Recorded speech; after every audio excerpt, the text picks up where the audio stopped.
बाळा, तू या संदेशाकडे दुर्लक्ष केलेस तर चिंता तुझी पाठ कधीच सोडणार नाही. दुःख तुझ्या वाट्याला कायमच येणार आहे. आजपर्यंत माझ्या आयुष्याच्या प्रत्येक संकटात सोबत राहणारे माझे गुरु म्हणजे श्री स्वामी समर्थ महाराज. दिगंबरा दिगंबरा श्रीपाद वल्लभ दिगंबरा. कोणी एकेकाळी एका गावात दादू नावाचा कुशल नावाडी राहत होता. तो प्रवाशांना नदीच्या या तीरावरून पलीकडच्या तीरावर सोडायचा.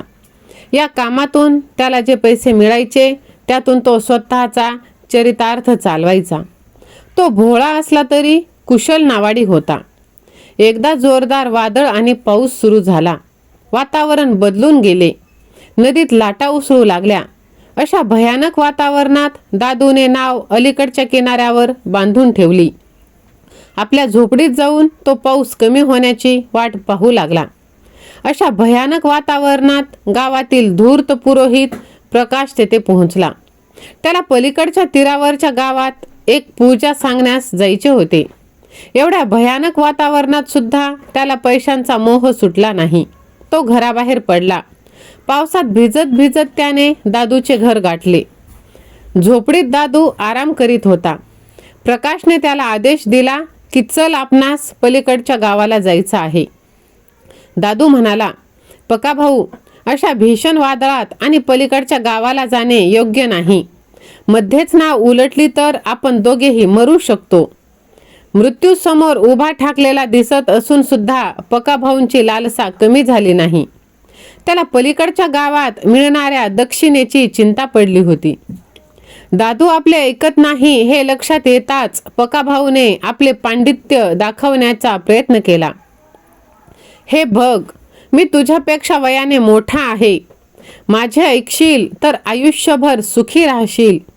नावेतून प्रवास करताना आपले काहीही नुकसान होणार नाही.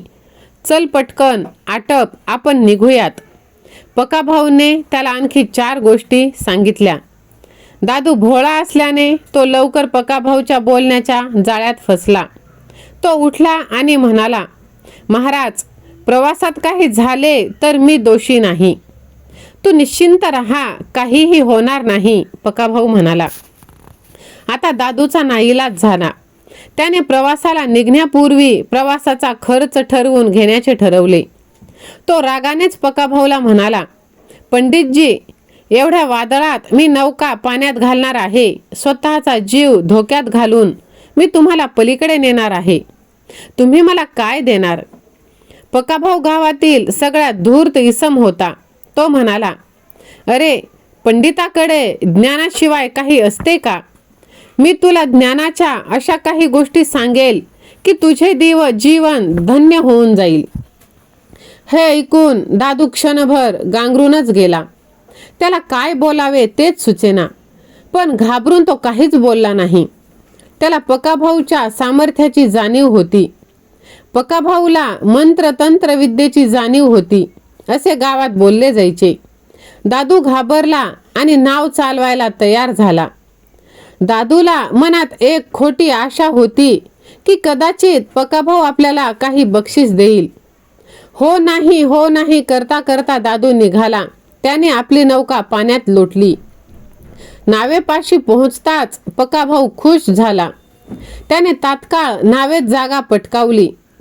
पकाभाऊ मनातल्या मनात खुश झाला की आपण दादूला कसे मूर्ख बनवले. खरं म्हणजे दादू स्वतःच्या इच्छेविरुद्ध नौका चालविण्यास तयार झाला होता. वादळामुळे नौका हलू लागली. दादू अत्यंत अनुभवी आणि कुशल नावाडी असल्यामुळे तो नाव कुशलतेने चालवित होता. नाव जेव्हा मध्यभागी पोहोचली तेव्हा दादू म्हणाला, पंडितजी, आता तुम्ही 2-4 ज्ञानाच्या गोष्टी ऐकवा, म्हणजे आपला प्रवास कसा सुखाचा होईल. पकाभाऊ आश्चर्यचकित झाला. त्याने दादूला काहीतरी सांगायचे म्हणून गोष्टी सांगायला सुरुवात केली. जो स्वतःच अज्ञानी आहे तो दुसऱ्याला काय ज्ञान देणार? त्याने डोके खाजवले आणि दादूलाच उलट प्रश्न केला, तू सारखे देवाचे नाव का घेतोस? दादू उत्तरला, दिवसभर नाव चालवितो, राम नाम घ्यायला वेळच मिळत नाही. त्यामुळे आता देवाचे नाव घेत आहे. अरे मग तुझे 1/3 आयुष्य वाया गेले. दादू चिंतेत पडला. पकाभाऊने विचारले, तुला हिशोबाची कामे येतात का? दादू नाही म्हणाला. अरे रे रे, तुझे 2/3 आयुष्य वाया गेले. बाकीचे आयुष्य सांभाळणे अवघडच आहे. दादूच्या लक्षात आले की पकाभाऊ आपणास ज्ञानाच्या गोष्टी सांगण्याऐवजी मूर्ख बनवत आहे. पण दादू काहीच करू शकत नव्हता. तो कौशल्याने नाव हाकत होता. पकाभाऊचे बोलणे ऐकून त्याचा भ्रमनिरस झाला. त्याला पकाभाऊला धडा शिकवण्याची इच्छा झाली. एवढ्यात पाण्यात एक मोठी लाट निर्माण झाली आणि नौका डगमगली. पकाभाऊ घाबरला. जीवाच्या आकांताने तो ओरडला, अरे दादू, नौका सांभाळ. दादू तर पकाभाऊलाच धडा शिकवायचा होता त्याला. पंडिताचा गर्व उतरविण्यासाठी तो म्हणाला, पंडितजी, तुम्हाला पोहता येतं का? अरे बाबा, मला पोहता येत नाही. अरे मग आपले तर सगळे आयुष्यच संपण्याची वेळ जवळ आली. दादू म्हणाला. दादू, असं बोलू नकोस, मला खूप भीती वाटत आहे.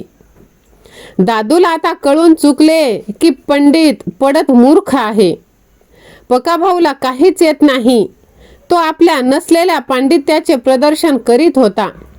एवढ्यात अजून एक जोरदार लाट आली आणि नाव उलटली. वाचवा वाचवा, पकाभाऊ ओरडला. पंडिताच्या नाकातोंडात पाणी गेले. पकाभाऊ ओरडायला लागला. शेवटी दादूला त्याची दया आली. त्याने पंडिताला हाताला ओढत ओढत पोहून किनाऱ्यावर नेले आणि पकाभाऊचा जीव वाचला. पण तो पूर्णपणे घाबरला होता. दादू म्हणाला, महाराज, तुम्ही तर म्हणाला होतात की मी असताना कोणतेही अनिष्ट येणार नाही. मग हे काय झाले? आज मी तुम्हाला वाचवले नसते तर तुम्ही अवश्य मेला असता. मला खूप पश्चाताप झाला आहे दादू, मला क्षमा कर. मी पाखंडी आहे, मी तुला धोका दिले. खरे ज्ञान तेच असते की ज्याने दुसऱ्यांचे प्राण वाचविले जाते.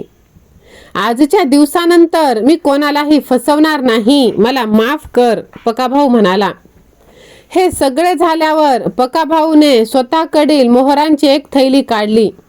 ती दादूच्या हातात दिली. हे पैसे म्हणजे तुझे मानधन आहे. दादू चकित झाला. एवढे पैसे? अरे, तुला नवी नाव तयार करावी लागेल, असे म्हणून पकाभाऊ आपल्या घराच्या दिशेने झपाझप पावले टाकत निघून गेला. मृत्यूच्या जबड्यातून तो परत आला होता. ज्याला त्याने मूर्ख समजले होते त्या दादूने त्याचे प्राण वाचविले होते. या घटनेनंतर त्याचे हृदय परिवर्तन झाले होते आणि दादू त्याच्याकडे बघतच राहिला होता. स्वामी भक्तांनो, कोणालाही कमी समजायचं नाही आणि स्वतःला अतिशहाणा समजायचं नाही. कारण प्रत्येकजण त्याच्या लायकीने तो सक्षम असतोच. आजचा हा संदेश तुम्हाला कसा वाटला ते तुम्ही कमेंट करून नक्की सांगा.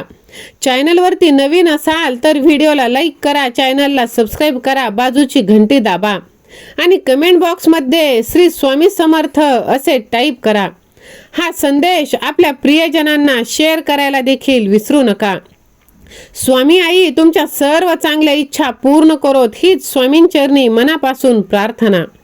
दिगंबरा दिगंबरा, श्रीपाद वल्लभ दिगंबरा. श्री स्वामी समर्थ. जय जय स्वामी समर्थ.